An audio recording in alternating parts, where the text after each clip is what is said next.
I would like to start my discussion by talking about sort of just introducing maybe the framework for migrants and refugees, just to show how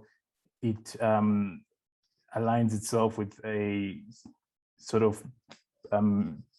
bifurcation of people that move into categories of migrants and refugees. So we know that South Africa's legislation, South Africa has two pieces of legislation that regulate migration, namely the Refugees Act, which regulates asylum seekers and refugee rights to enter and live in the country. And then there's the Immigration Act of 2002 and the attendant immigration regulations to that Act of 2014, which are responsible for regulating and regularizing different categories of voluntary migrants. So the asylum seekers permit, as most of us would know, allows asylum seekers to stay in the country and work or study while the application for refugee status is being processed. And while South Africa does recognize refugees' rights and also allows permit holders to apply for identity documents and the travel document, and also initially offered rights to those who had refugee status to be the same as South African citizens and have the protection of the government and not be forced to return. We know that DHA has published some refugee regulations that enable implementation of the Refugees Amendment Act,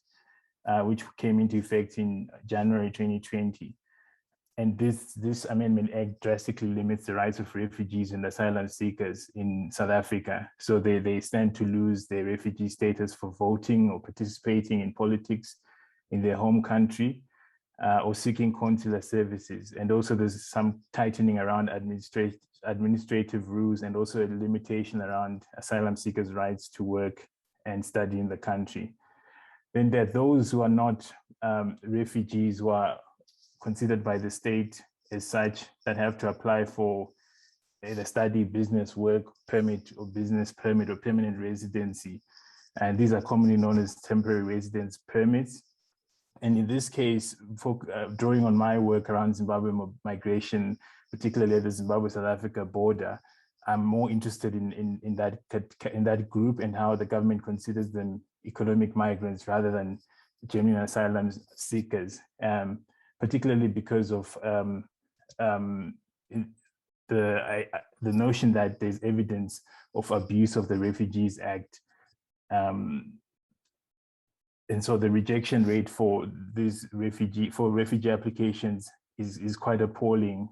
And Zimbabweans are also part of that group that sort of de facto would get that kind of an outcome. We also know that the government had also closed down refugee reception offices and had been in contempt of court for years to open some of them. And this has undermined rights of asylum seekers and also complements the setting up of a border management authority via the Border Authority Management Act, which reinforces securitization in the name of national interest and also preventing smuggling and trafficking. And then on the next slide, I'm going to talk about the complementarity of the South African framework with global compacts. And this is not so much, without even having to go within the content of the compacts themselves. I think at face value, the compacts are a clear iteration of how global migration governance aspires for a somewhat similar double order by producing neat, orderly, and well-demarcated policy categories out of messy, overlapping, and complicated realities of migration. And then the outcome is the prescription of recommendations to manage migration in balanced and organized ways. So the move towards the GCI and the GCM as distinct migration governance frameworks reinforces and normalizes the perpetually neat classification between migrants and refugees. But we know that this does not necessarily hold in messy contexts such as the Zimbabwe-South Africa migration corridor. So in as much as the GCM and also deliberations that led to it mainly focusing on better regulating labor migration for win-win developmental outcomes, refugees were visibly excluded from these discussions, and their concerns were being regarded as falling within the UNHCR mandate. And in this way, the messiness of migration drivers is reduced to a preference for solutions that are orderly, aligning the GCM with the underlying assumptions built into neutral keywords found within the vocabulary of the New York Declaration and also the SDGs. And in this way, the compacts are replicating the bifurcation of the global migration governance regime that seeks to distinguish between voluntary forms of mobility that bring some, or are seen as bringing some sort of economic value or development, such as economically motivated migration, and more forced forms such as refugees that then are framed as representing a burden, which also risks legitimizing South Africa's regulatory framework for migrants and refugees. And this takes us to the point I'm going to now talk about in relation to the third slide around the practical limits of these distinctions, particularly how the national policies or regulations speak to the compact to allow and legitimize each other. We know that some scholars have already noted that in the face of changing conditions in Southern Africa, the analytical distinction between displacement in the forced and involuntary aspects of mobility and migration, which is visible in the voluntary aspects of the continuum, the distinction is getting more and more elusive. And the presumption that labor migration governance and its object or objective, which is in this case labor migrants and labor migration, can be neatly separated from forced migration, that is asylum seekers, refugees, and their attendant protection regime, may be true for some contexts, but not those like ours, where the lines between force and volition are blurred as migrants face risk to physical security associated with, with violations of basic human rights, discrimination, or persecution.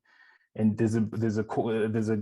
rich literature, for example, scholars that talk about how many people in South Africa are displaced not just because of traditional reasons, but as the outcome of disemplacement,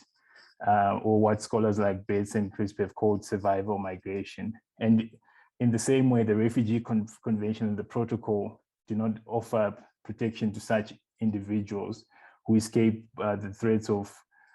sort of circumstances of generalized violence or persecution. And the OAU does realize that the limited utility of this current narrowly defined definition of the refugee, and hints at the need for a more broadly defined category, which includes sort of individuals fleeing civil strife and public disorder. And then this takes me to my last slide, which I've aptly called daydreaming, because it's really so much the ideal or what one would like to see. And this is reflected in the views of some humanitarian actors on the ground at the Zimbabwe-South Africa border, who have, in some of the engagements I've had, expressed the need for this kind of OAU expansion in not only law, but UNHCR mandate, and also their daily practice in that particular space. And this is a protection regime that meets different kinds of migrants at their points of need, and including socio-economic deprivation, particularly that one that emerges from political crisis, since it's a novel protection issue that is not currently considered under serious harms. And such calls are not new, and there is a rich literature around this from scholars, for example, such as Hilton and Jacobs and DeWitt and Gibney, who've even Gibney has gone as far as suggesting that we use forced migration simply as a descriptive term to describe any kind of movement that is an element of force involved. And while regional consultations in Africa on the Global Compact have worked to try and expand the vocabulary of sort of safe, orderly, regular migration, such as the Bamako report in 2017, this bifurcation and also this framing still remains. And I would also like to argue that, well, arguably, the Zimbabwe special dispensation permits a potential third way around this, or they represent a sort of acceptable compromise in which indeed the benefits are visible to thousands of previously undocumented Zimbabwean migrants living and working in South Africa, going as far as improving their safety, well-being, and working conditions, and reducing their travel risks and costs. But for those that did not trust the state to arrive too late, this does not necessarily apply. And we also know that this process was marred with a lot of problems. But these are some of the issues perhaps that one would need to think of